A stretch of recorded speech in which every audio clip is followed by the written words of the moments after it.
Good morning. ठहरो आइए species वालों, मुझे दिक्कत हुई, आपको दिक्कत होने नहीं दूंगी। आइए स्पीशियस प्रीलिम्स प्रैक्टिस सीरीज में आपका स्वागत है। आइए प्रैक्टिस करते हैं।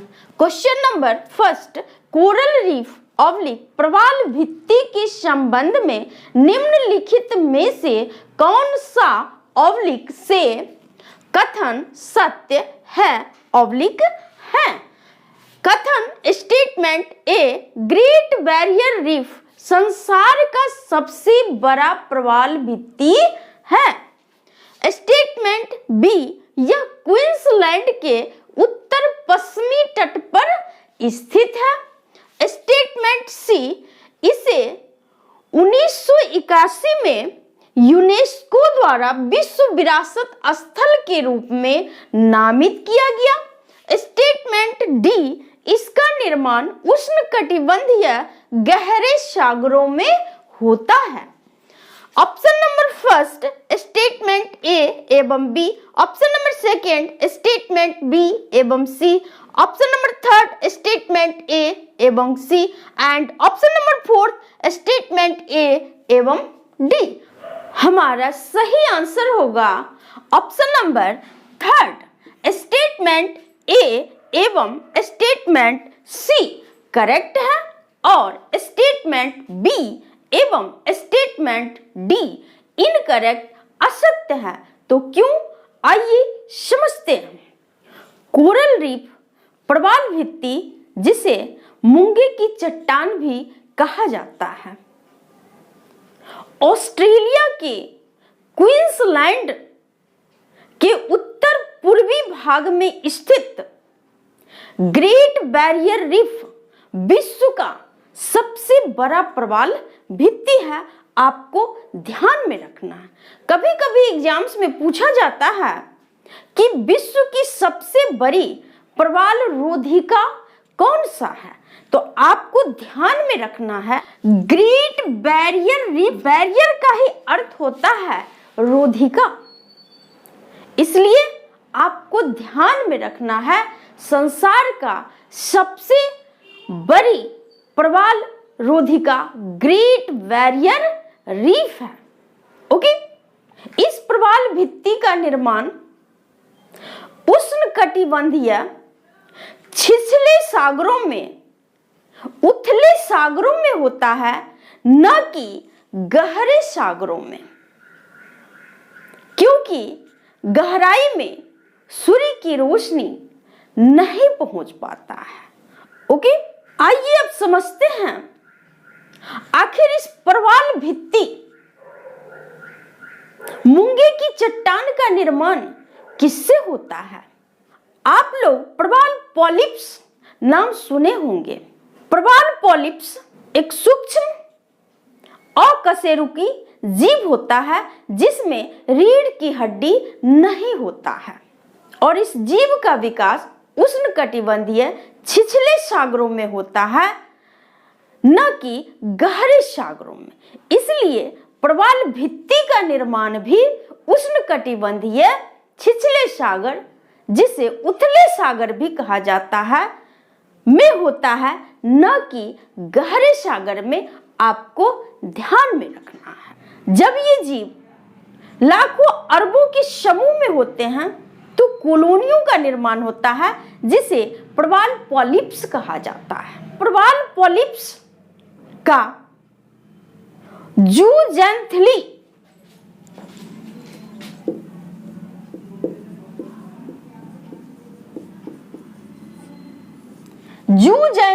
नामक शैवाल के साथ सहजीवी संबंध होता है, सिम्बायोसिस रिलेशन होता है। यह सिम्बायोसिस रिलेशन क्या होता है, जरा उसको भी जान लेते हैं। ऐसा संबंध जिसमें दो जीव परस्पर लाभान्वित होते हैं, ऐसे रिलेशनशिप को, ऐसे संबंध को सिम्बायोसिस कहा जाता है। ये प्रवाल पॉलिप्स कैल्शियम का स्राव करते हैं, क्योंकि इनका जीवन काल बहुत छोटा होता है। जब एक जीव की मृत्यु हो जाती है तो वहीं पर दूसरे जीव का विकास होता है। प्रवाल पोलिप्स के द्वारा कैल्शियम का स्राव होता है, जो इनके विकास और सुरक्षा के दृष्टिकोण से एक कवच का निर्माण करता है और वह कवच दूसरे जीवों के लिए एक आधार गृह का काम करता है।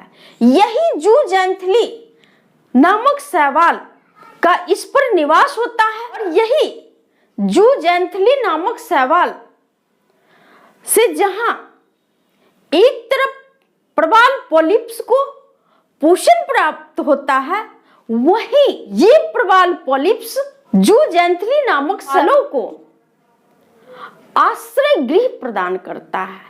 इसी जूजेंथली नामक शैवाल के कारण प्रवाल का रंग अलग अलग होता है, यानी प्रवाल रंग बिरंगी दिखता है।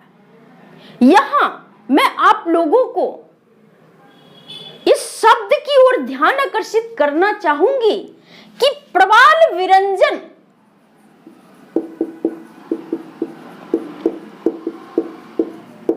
का नाम आप लोगों ने सुना होगा। ये प्रवाल विरंजन, प्रवाल ब्लीचिंग क्या होता है? जब यही जूजेंथली नामक शैवाल जो कि प्रवाल पॉलिप्स के ऊपर निवास करता है, नकारात्मक पर्यावरणीय प्रभाव के कारण, हानिकारक पर्यावरणीय प्रभाव के कारण जब हट जाता है तो प्रवाल मूंगा अपने ओरिजिनल रंग सफेद रंग का हो जाता है, यानी इसका कलर वाइट हो जाता है, जिसे प्रवाल विरंजन, प्रवाल ब्लीचिंग कहा जाता है। आपको निश्चित रूप से ध्यान में रखना है। एग्जाम्स में पूछा गया है कि प्रवाल पॉलिप्स का विकास कहां होता है, प्रवाल भित्ति, प्रवाल रोधिका का निर्माण कहां होता है। तो आपको ध्यान में रखना है उष्णकटिबंधीय सागरों में। ओके, चलते हैं नेक्स्ट क्वेश्चन की ओर। क्वेश्चन नंबर 2, निम्नलिखित गवर्नर जनरलों में से कौन विलय की नीति से संबंधित थे? Option number A Lord Hastings, B Lord Wellesley, C Lord Canning and D Lord Dalhousie. हमारा सही आंसर होगा option number D, Lord Dalhousie विलय की नीति से संबंधित थे। लॉर्ड डलहौजी, जिसका कि कार्यकाल 1848 से 1856 ईस्वी था। 1857 का नाम लेते ही आप लोगों को 1857 के महान विद्रोह का नाम ध्यान में आ जाता होगा। अगर हम याद रखने के लिए 1857 को बीच का पॉइंट माने, आपको ध्यान में रखना है 1857 से पहले भारत का गवर्नर जनरल लॉर्ड डलहौजी था, जबकि 1857 के विद्रोह के समय भारत का वाइसराय, जिसे भारत का प्रथम वाइसराय भी कहा जाता है, वह कौन था? तो कैनिंग, जिसका की कार्यकाल 1856 से लेकर के 1862 ईस्वी था। तो 1857 से पहले डलहौजी और 1857 के बाद कैनिंग। आई थिंक आप लोगों को ये अच्छे से याद हो गया होगा। इसी डलहौजी के द्वारा विलय की नीति, व्यपगत का सिद्धांत लाया गया और इसी व्यपगत सिद्धांत के तहत प्रथम रियासत सतारा था, जिसे 1848 यानी जब आया तभी सतारा का विलय कर लिया। आपको ध्यान में रखना है। डलहौजी के द्वारा व्यक्तिगत सिद्धांत के तहत जिन देशी रियासतों को विलय किया गया उनका क्रम एग्जाम में बार बार पूछा जाता है। इसलिए मैं आप लोगों को एक छोटा सा ट्रिक बताने जा रही हूं जिससे आपको क्रम अच्छे से याद रहेगा और आप एग्जाम में सही करके आएंगे। सज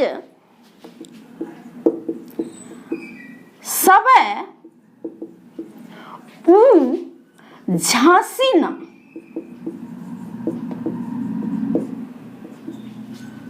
मैं ये एक छोटा सा ट्रिक बनाई हूं जो कि डलहौजी के व्यक्तिगत सिद्धांत के तहत डलहौजी द्वारा विलय किया गया।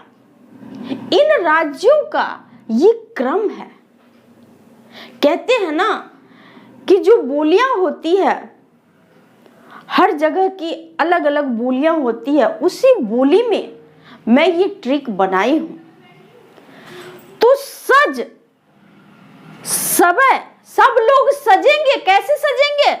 तो ऊ झांसी ना, झांसी की तरह। तो सज सौ से सतारा, जो से जैतपुर, सौ से संबलपुर, ब से बघाट, ऊ से उदयपुर, झांसी तो झांसी ही होगा, और ना से नागपुर। अभी अभी मैं आपको बताई थी डलहौजी आया कब? 1848, और आते ही सतारा का विलय कर लिया। कब? 1848 में। तो ये 1848 में, और जैतपुर तथा संभलपुर को 1849 में, बघाट को 1850 में, उदयपुर को 1852 में, झांसी को 1853 में एवं नागपुर को 1854 में। यूपीपीसीएस में पूछा गया है कि बघाट का विलय ब्रिटिश साम्राज्य में कब किया गया? तो आपको ध्यान में रखना है 1850 में। इसी तरह से अगर आपसे एग्जाम्स में पूछा जाता है तो आपको ध्यान में रखना है इस ट्रिक को, ताकि आपसे कोई आंसर गलत ना हो। आइए कुछ क्वेश्चंस को देखते हैं जो कि आईएएस के एग्जाम्स में पूछा गया है। ओके, क्वेश्चन नंबर 3, भारत में ब्रिटिश शासन के दौरान निम्नलिखित राजसी राज्यों के विलय क्रम पर विचार करें। ए झांसी, बी संबलपुर, सी सतारा। इनके विलय का जो क्रम था वह क्या था? इस प्रश्न को आईएएस के एग्जाम्स में पूछा गया है। Option number first A B C, option number second B A C, option number third A C B and option number fourth C B A. हमारा सही आंसर होगा option number fourth C B A. C Satara, सबसे पहले सतारा को, उसके बाद संबलपुर को और उसके बाद झांसी को। अभी मैं आपको इस ट्रिक को बताई थी, सज सतारा, जैतपुर, संबलपुर, बघाट, उदयपुर, झांसी, नागपुर। तो देखिए सतारा तो सबसे पहले सतारा, जैतपुर नहीं है, संबलपुर है तो संबलपुर, और झांसी तो झांसी। इस ट्रिक से के द्वारा विलय किए गए देशी रियासतों को क्रम में आसानी से सजा पाएंगे। कुछ गवर्नर जनरल्स के कार्यकाल को मैं आपको आसान से ट्रिक के साथ याद करवाऊंगी, जिससे एग्जाम्स में आपको कहीं कोई परेशानी नहीं होगी। ये ट्रिक मैं आप लोगों के लिए बनाई हूं, जिस प्रकार से वेलेस्ली के द्वारा सहायक संधि प्रणाली के तहत सहायक संधि स्वीकार करने वाले राज्यों का क्रम मैं बताई थी और उससे एग्जाम्स में क्वेश्चन पूछा जाता है। तो सब्सिडरी अलायंस सहायक संधि किससे संबंधित था? वेलेस्ली से। और मैं बताई थी हम तो पवैसी जयपुर, जोधपुर, मछेरी, बूंदी, भरतपुर। तो आपको वेलेस्ली वाला जो ट्रिक मैं बताई थी वो भी ध्यान में रखना है और डलहौजी वाली जो ट्रिक थी वो भी ध्यान में रखना है। ओके, आप लोग मुझे मोटिवेट करने के लिए मेरी इस क्लास को अधिक से अधिक शेयर करें और मेरी इस क्लास के बारे में अपने साथियों को भी जानकारी दें। शेयर करने में तनिक भी कोताही ना करें। आपकी सफलता मेरी सफलता है और मैं आप लोगों के लिए मेहनत करती हूँ, इसलिए खुद भी मोटिवेटेड रहिए और मुझे भी मोटिवेट कीजिए। आज के लिए इतना ही। थैंक यू, धन्यवाद।